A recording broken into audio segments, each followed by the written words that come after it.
What's going on, everybody? So first and foremost, I need to apologize for this incredibly informal review. I'm basically just chilling in my bed with my cat Gigi, the best cat in the world. um, Basically, I just got done watching Mortal Kombat, the brand new video game adaptation, and I figured I would do the review this way just because it's a much quicker way to get out the video. But here's the thing. I'm gonna go ahead and lay out my history with Mortal Kombat because I'm gonna be upfront. Like, I'm not really like a Mortal Kombat fan. Like, I'm not somebody who knows that much about the game and its history or anything like that. Even though I did grow up with it, I was just like much more of a Street Fighter 2 fan. I play Street Fighter 2 a hell of a lot more than I did Mortal Kombat. But I did play Mortal Kombat here and there, and I more or less understand like what the spirit of the game is and like what it embodies and what the appeal is to it. I just remember the game being like incredibly gory and just being incredibly unforgiving with this violence. So just kind of with that expectation in my head, I was hoping to get that with this video game adaptation. I wanted something that was really unforgiving and kind of captured at least that spirit of the game. And when it comes to that aspect, I think this film tackled that incredibly well. I really enjoyed the fact that it does, in my opinion, deliver on a lot of that really fun and really over-the-top gore and violence. And I love that this film was rated R because not only did it capitalize on that R rating by really delivering on just bucket loads of blood and just an insane amount of gore and violence, but also just like with the language too. I love how completely unafraid that this film is to say the word fuck every second. I felt like I was experiencing something that, again, was made for adults, considering that the game, was supposed to be made for adults, even though a bunch of kids played the hell out of the game. And I'm sure this is going to be the same thing to happen with this film. It's a film that's made for adults, but I guarantee you tons of kids and teenagers are going to watch the shit out of this. But yeah, so when it comes to the violence and the gore and just like embodying an actual adult action film, I think that it delivers, and I think that video game fans are going to be mostly satisfied because I think that's like the biggest part of the appeal to the game, at least in from my perspective and from my experience. But obviously, it still comes off pretty Hollywood. The director is something McCoy. I forgot his first name, but basically, he's pretty much never directed anything before this. So how much can you really expect for the directing to be amazing? It's not. It's really standard. There's a lot of camera angles that you're just like, why would you even choose that for the scene? The editing throughout the film, in my opinion, is like needless. There's pretty much a cut like every second. There's only like one scene that I think goes on for more than 5 seconds without cutting. So there's nothing really that impressive. And also, even though I did like that there was a lot of gore and violence, the action scenes are good enough to be enjoyed, but, there's nothing really that special about it. It's basically chopped together in a way to where, again, as I mentioned, there's like an edit pretty much every second or so, but luckily it was directed competently enough to where you can at least, understand and observe what's actually happening during the action and fight scenes. So that's good, but, it just barely kind of like meets a standard of being a decent action scene. It's nowhere near as well directed as some of the best action movies that I've seen in the past few years, like The Raid Redemption, The Raid 2, which, by the way, an actor named Joe Taslim is in this film, and he's also in The Raid, and also a film I think is called The Night Comes For Us. When I saw him in this film, he plays Sub-Zero, by the way. I was like, awesome. We do at least have an actor that are not only do I recognize, but is used to performing like your really elaborate choreography in fight movies and action movies. So yeah, like it's the action, it's not nearly as amazing as something you would see in The Raid 2, Mad Max, nothing really like that. But again, it's just competent enough for you to enjoy it. And the screenplay, I think, is written by like 6 or 7 different people. So the screenplay is really nothing to write home about.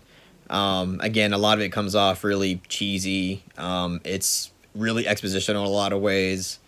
But Mortal Kombat reminds me a lot of Godzilla versus Kong in the sense that, you know, with both films, you go in just kind of expecting one big thing. With Godzilla versus Kong, you go into that film to get exactly what the title of the film is. You want to see a excellent battle between Godzilla versus King Kong. With Mortal Kombat, you go into the film not expecting something spectacular from the screenplay or the directing. You don't expect like exceptional story or character arcs or anything like that. You go in hoping for really awesome gore, violence, and action scenes, and hopefully a representation of the characters that a lot of people love from the video game. And honestly, I think that it does well in those things, despite the fact that the directing is either standard or mediocre, the writing is standard or mediocre. And as far as the characters go, I think they're all represented, at least most of them are represented pretty decently. One character that I think is my favorite character out of the entire thing is Kano. Or I guess I should say Kano. I guess Kano's better. But Kano, even though he's a prick and an absolute douchebag in this film, which he's supposed to be, once he was introduced into the film, honestly, this film got a whole lot better because the comedy and the humor really went into overdrive, and it actually landed. Like, most of the comedy in this film genuinely lands, and most of the comedy comes from Kano, and it really works. Like, a lot of it really works, and it made the film to where it was taking itself less seriously, which I really liked, because at first I was like, this film was taking itself way too seriously. You know, it's not that that's inherently a bad thing, but I think with something like Mortal Kombat, it could benefit from a little bit more, you know, comedic relief and a tone that is, again, is a little bit more self-aware and not taking itself so seriously. When Kano comes into the mix, the film definitely starts going down that route a little bit more and starts embracing that tone of, you know, this kind of really silly tone and having a lot of comedy that I think works. And I love Kano's character. I'm sorry. I know that he can get rather annoying, especially as the film goes along, but he was really funny, and he really elevated the experience of this film, at least for me. So huge shout out to Kano and the actor that plays him. I don't know him off the top of my head. I'll put his name in the description box. But yeah, Kano, my favorite character. Sub-Zero, again, I think that they represented his character pretty well, just from my layman's, you know, experience and knowledge of Mortal Kombat. And the special effects, you know, to be honest, a lot of the time, like the vast majority of the time, you could tell that it was clearly CGI and it looked really fake most of the time. But for some reason, it didn't really bother me that much. And I think that's just because, again, even though the special effects could have been a whole lot better, it at least delivers on that violence and the gore. And it seemed pretty self-aware of what it was doing. So, you know, even though the special effects weren't like the best thing ever, I think it was doable for what the film was going for. So yeah, I mean, when it comes to this film, it's not that great. I personally enjoyed Godzilla vs. Kong a bit better than this film. But, you know, it's not really bad, and I've seen a lot more worse films than this, and I think this film did enough right to be considered a decent film.